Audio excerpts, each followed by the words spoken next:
I'm now joined alongside Phoenix Suns assistant coach Miles Simon. Miles, it is the best time of the year. It's March Madness. How incredible is it that the Final Four is here in Phoenix this year? It's really exciting. One, that I'm back here in Arizona, and the Arizona Wildcats being as great as they are. So hopefully they can make a run in these next couple weeks and bring that Wildcat fan base here to Phoenix for the Final Four.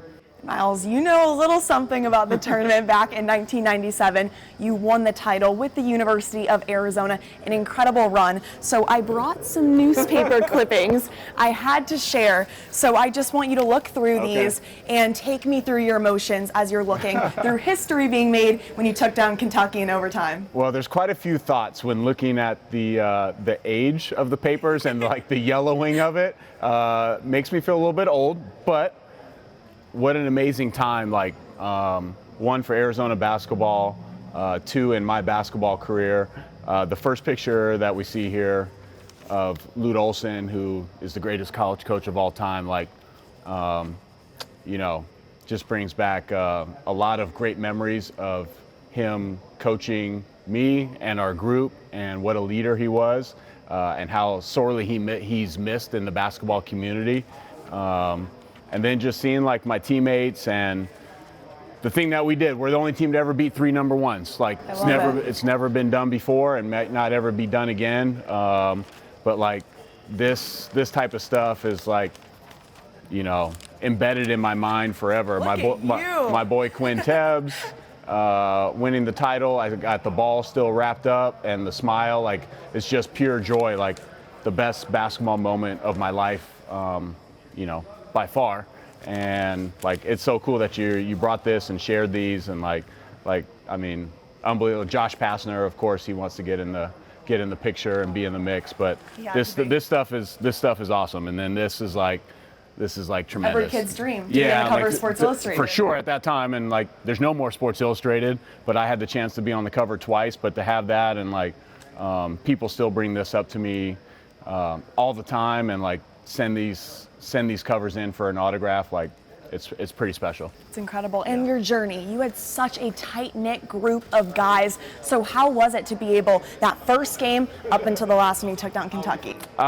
It was unbelievable, because the expectations weren't high for us. We are a team with no seniors, a young group, with Mike Bibby, Jason Terry being underclassmen, myself and Michael Dickerson being the leaders of the team as upperclassmen in that group. Like, it was supposed to be the following year when we all got a little bit older and a little bit more mature that we were supposed to make the incredible run and have a chance to win the title. But like our mentality was like, why not now? We're good enough. We have the talent, and our confidence level as a group was always very high. And Miles, I'm full of surprises today. I have something else for you. Right here, the clip of the final seconds of this game. I want you to watch this and just let me know how you feel, if you still have chills when you see it. Who else but Simon? They're not going to foul him. It's only right. The ball's in his hands. A milestone victory for Arizona. That's still the best all-time clip. Bennett Davison, of course, he's the goofball of our group. To mess up Coach Olson's, perfectly cut hair that was never out of place, like unbelievable memory, and just like, it still brings chills to my body, because the Final Four and like winning the national championship was something I always dreamed of as a kid. Like my dad took me to 6 or 7 Final Fours before I went to college, and I loved watching North Carolina and Georgetown and Kansas and all these other schools in the Final Four. And then I got to like live that and like be the best player in the Final Four. Like you couldn't have written a better script. And how about a Jim Nance on the call? Yeah. Simon says championship. You can't write it better. And with you, 2016, they honored you. Your jersey is now in the rafters at McHale Center. How incredible is it to have that special honor? When I got the call from Greg Byrne on that one, that was really, really special, because to have your jersey up in the rafters at one of the most elite basketball schools in the country shows that you did something special, and I felt like I did that. And when Greg Byrne gave me that call, like it actually brought me to tears. It was the last thing basketball wise It was in October of 2016 that my dad got to see me accomplish because he passed away 3 months later.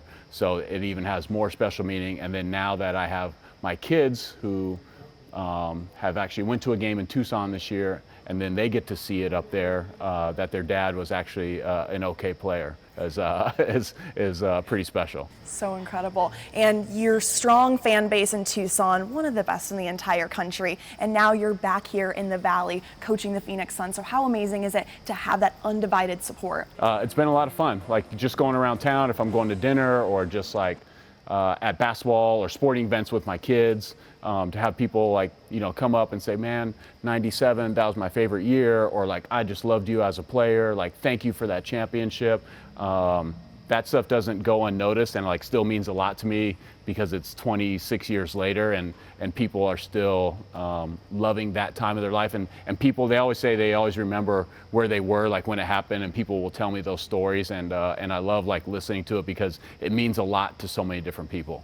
And speaking of the Suns, you are part of this incredible organization. So what does it mean to you to be part of this special team? It's been a lot of fun, like to be around KD and Book and Brad Beal, like three of the best players in the NBA on a daily basis, and then like absorb knowledge from them on a daily basis about like their process and how they work and how they get better.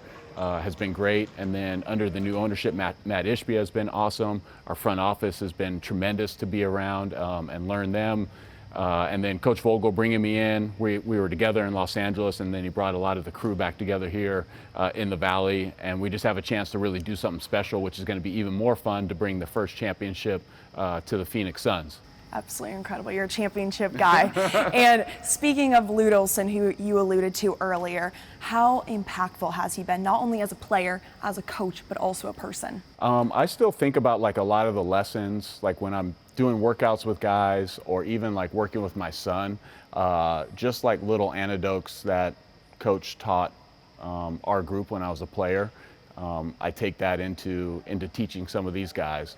And then also just things coaching wise about he had a thing where like he coached the best player to the walk-ons the same way. Like he held them to the same standards, same type of accountability. So in my coaching, I try to do the same. Like these guys want to be coached, and you got to teach them 1 through 15. So he's with me daily. And I know Coach Tommy Lloyd and his Wildcats, they're eager to get that national championship title this year. So you were in their shoes. What advice would you give them? Just play relaxed, play free, be super aggressive out there. And then like the main thing, have a lot of fun with it, and then be super confident in everything that you do, because to win this thing and win the 6 in a row, it's one of the hardest things to do in sports. You have to have a lot of belief in yourself and your group. And then really, it's really about just coming together at the right time. Well, thank you so much, Coach. I wish your Suns and your Wildcats the best of luck in these next few months. Thank you. I appreciate it.